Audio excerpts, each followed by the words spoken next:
कोई झटका नहीं दिया।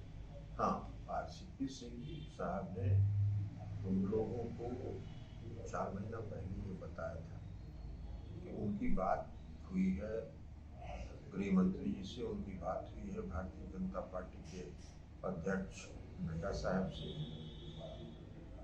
और वो लोग सहमत हैं कि उत्तर प्रदेश में हम लोगों को मिलकर चुनाव लड़ना चाहिए।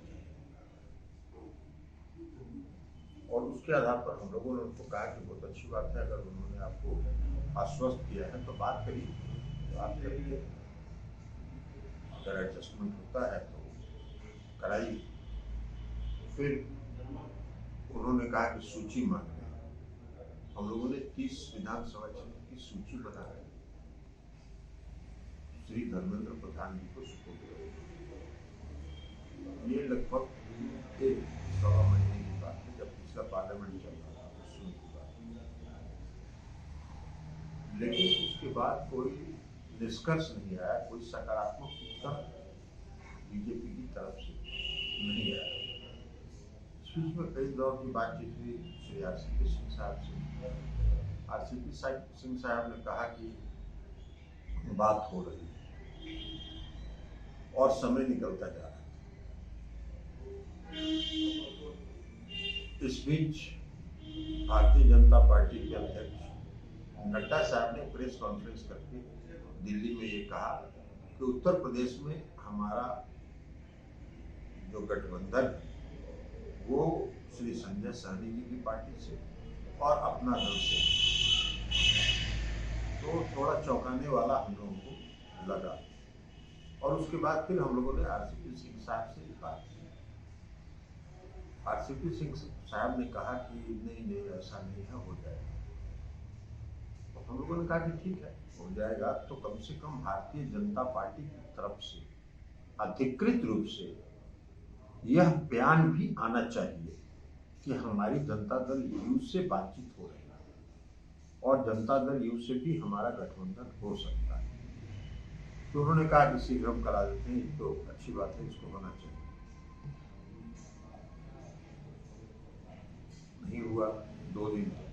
अब हमारे लिए मुश्किल था, नॉमिनेशन का शुरू हो गया था प्रारंभ, तो हम लोगों ने कहा कि अब हम और इंतजार नहीं कर सकते, और हम लोगों ने 26 विधानसभा क्षेत्रों की सूची जारी कर दी। उम्मीदवारों की सूची हम लोगों ने इसलिए जारी नहीं की कि कई दावेदार थे उन क्षेत्रों में, तो जो उत्तर प्रदेश पार्टी के अध्यक्ष हैं उनको हम लोगों ने अधिकृत कर दिया कि उसमें जो सशक्त उम्मीदवार हों उनको आप चुनाव होता है। इसके अलावा भी कई ऐसी विधानसभा सीटें हैं जहां हमको चुनाव लड़ना है। इसको शॉर्टलिस्ट किया है यूपी के अध्यक्ष ने, और उस विधानसभा क्षेत्रों की भी घोषणा करने के लिए हम लोगों ने यूपी पार्टी के अध्यक्ष को अधिकृत। तो उम्मीदवारों के नाम की सूची आपने जारी नहीं की, तो क्या ये आज भी उम्मीद है कि बीजेपी की तरफ से कोई बात हो सकती है या कोई गठबंधन की कोई संभावना? देखिए, उम्मीद तो अभी तक तो कोई बीजेपी की तरफ से सकारात्मक अभी तक भी नहीं आया, तो इसलिए अब उसकी उम्मीद करना बेकार है। अब तो चुनाव मैदान में हमने घोषित कर दिया है, और जो हमारे सशक्त उम्मीदवार जो आवेदक हैं और जो चाहते हैं, उनमें जो सशक्त उम्मीदवार हैं उनका चयन करके हम लोग उम्मीदवारों की सूची भी जारी करें। पर ललन जी, मेरा सीधा सवाल पहले यही था कि क्या आरसीपी सिंह की वजह से जेडीयू को इतना नुकसान हो रहा है यूपी में चुनाव नहीं लड़ने की वजह से, या बीजेपी में आपको भाव नहीं दिया? हमको भाव कोई देने का नहीं देने का कहाँ सवाल है, इसलिए कि हम बीजेपी से अलग हटके कई राज्यों में चुनाव लड़, नहीं, यहाँ यूपी के चुनाव की बात कर रहे हैं। हम कई राज्यों में चुनाव लड़ चुके हैं, तो भाव उनका देने, किसी भी पार्टी को भाव देने से क्या होता है? भाव दीजिए मत दीजिए, हम भी एक राजनीतिक दल है, हम अपने क्षेत्र का विस्तार करेंगे, और हम यूपी में चुनाव लड़ना चाहते थे। रामचंद्र बाबू ने कहा कि उनको बातचीत हुई है और वो चाहते हैं लड़ना, तो विस्तार के लिए अगर वहां गठबंधन होकर चुनाव लड़ता तो ठीक था। हम तो अरुणाचल प्रदेश में भी चुनाव लड़े, 15 चुनाव क्षेत्रों में चुनाव लड़े, 7 में जीते। हालांकि बाद में उस 7 में से 6 लोगों को भारतीय जनता पार्टी ने अपने में मिला लिया। हालांकि अब मिला लिया उन्होंने, लेकिन ये गठबंधन धर्म के अनुरूप नहीं था।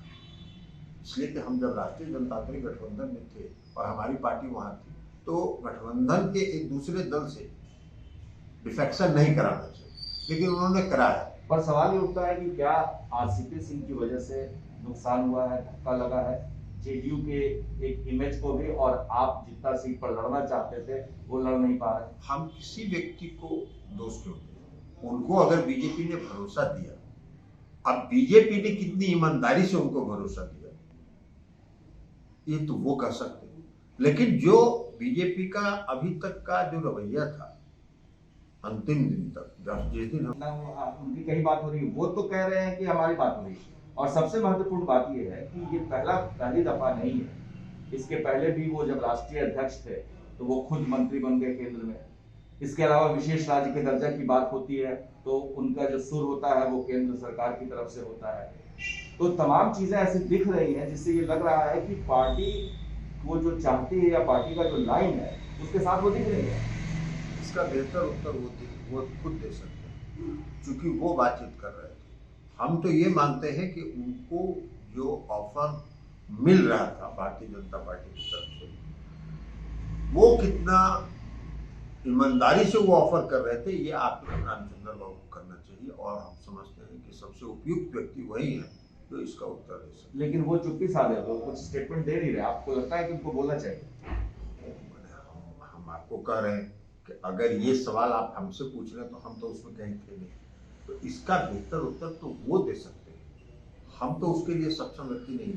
हाँ, हम लोगों को जो उन्होंने कहा उस पर हम लोगों ने भरोसा किया, और उस पर भरोसा करके हम लोगों ने इंतजार किया। लेकिन भरोसा आप सिर्फ बीजेपी की बात से क्यों कर रहे हैं? आप आरसीपी सिंह पर क्या भरोसा कर रहे हैं? नहीं, हम लोगों को कोई सीधी बातचीत हो ही नहीं रही थी बीजेपी से। बीजेपी से जो भी बात कर रहे थे वो खुद कर रहे थे, और इसलिए बार बार इसके पहले भी हमने कहा कि श्री आरसीपी सिंह साहब अधिकृत है उत्तर प्रदेश के लिए। उसका कारण यही था कि उन्होंने ये बताया कि उनको ऑफर बीजेपी दे रही और उनकी बातचीत सकारात्मक हुई है, तो उस सकारात्मक बातचीत को आधार मान के हम लोग इंतजार करते रहे। अब और तो इंतजार आप नहीं करेंगे, हालांकि उम्मीदवारों की सूची अभी भी आप जारी नहीं कर रहे हैं, पर एक मसला आ गया है बिहार के विशेष राज्य को दर्जा देने को लेकर के। आपका ट्वीट बार बार आ रहा है कि हम भीख नहीं मांग रहे हैं, हम हक मांग रहे हैं, लेकिन आपके जो सहयोगी दल है बीजेपी, उनके जो नेता है यहाँ के, वो बार बार कह रहे हैं कि इसकी कोई जरूरत नहीं है। आपको सलाह दे रहे हैं कि आप तमाम राज्यों के मुख्यमंत्रियों से बात कीजिए, सबकी सलाह लीजिए, सबको एकजुट बताइए। देखिए, विशेष राज्य के दर्जा की मांग का बिहार विधानमंडल में जब सर्वसम्मत प्रस्ताव हुआ था, उस समय बिहार के सभी दल ने उसका समर्थन किया था, और भारतीय जनता पार्टी भी उसमें शामिल थी। आज जो हम मांग कर रहे हैं वो हम देश के प्रधान से कर रहे हैं, और देश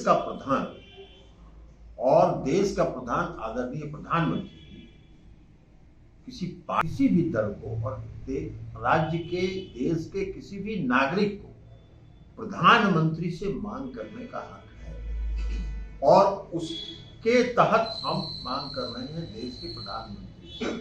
लेकिन भारतीय जनता पार्टी के हम प्रधान से तो मांग कर नहीं रहे। हाँ, उस समय उन्होंने सर्वसम्मत प्रस्ताव में समर्थन किया था। आज अगर उस प्रस्ताव से वो असहमत है, उनकी सहमति नहीं है, तो उनको कहना चाहिए कि हम इनकी मांग से सहमत नहीं हैं। जैसे हम राजनीतिक दल के रूप में मांग रहे हैं बिहार को विशेष राज्य का दर्जा, वो अगर सहमत नहीं है तो एक राजनीतिक दल के रूप में वो ये कहें कि हम विशेष राज्य के दर्जा की मांग से सहमत नहीं है। लेकिन वो तो अड़चन पैदा कर रहे हैं। नहीं, हम अड़चन पैदा करेंगे। जब बिहार विधानमंडल में सर्वसम्मत प्रस्ताव पास हुआ था, तब भी किसी राज्य को विशेष राज्य का दर्जा नहीं दिया जा रहा था। तो ये तो सरकार को निर्णय लेना है, देश के आदरणीय प्रधानमंत्री जी को निर्णय लेना है। कौन निर्णय लेगा? बंद किया था तो उसको फिर चालू कर सकते हैं। अगर आप इंडिया को ट्रांसफॉर्म कराना चाहते हैं, तो जो पिछड़े राज्य हैं, अगर उनको आगे नहीं किया जाएगा, उनको विकसित नहीं किया जाएगा, तो देश ट्रांसफॉर्म तो हो नहीं सकता है। विकसित राष्ट्र की कल्पना आप कर नहीं सकते। तो इसलिए हमारी मांग तो देश के प्रधानमंत्री से है, आदरणीय प्रधानमंत्री जी से, किसी राजनीतिक दल से नहीं। तो यूपी में जो है चुनाव में आप जाएंगे तो क्या योगी के खिलाफ करेंगे या योगी के पक्ष में करेंगे, कहाँ रहेंगे आप? हम अपना सकारात्मक, नीतीश कुमार जी ने बिहार में 17 साल के शासन में जो एक मॉडल स्थापित किया है, उस मॉडल के आधार पर हम चुनाव में जाएंगे। और आज जो नीतीश कुमार जी ने स्थापित किया है मॉडल, वो पूरे देश में चर्चा का विषय है। जिस योजना को उठा लीजिए, एक योजना नहीं, हम 1 दर्जन योजनाओं का नाम ले सकते हैं। अभी कुछ दिन पहले हमने देखा अखबारों में ही कि आदरणीय प्रधानमंत्री जी ने भी कहा है कि बिहार के 90% गांव में आज नल जल की सुविधा उपलब्ध है। तो ये तो 2015 में हम लोगों ने शुरू किया।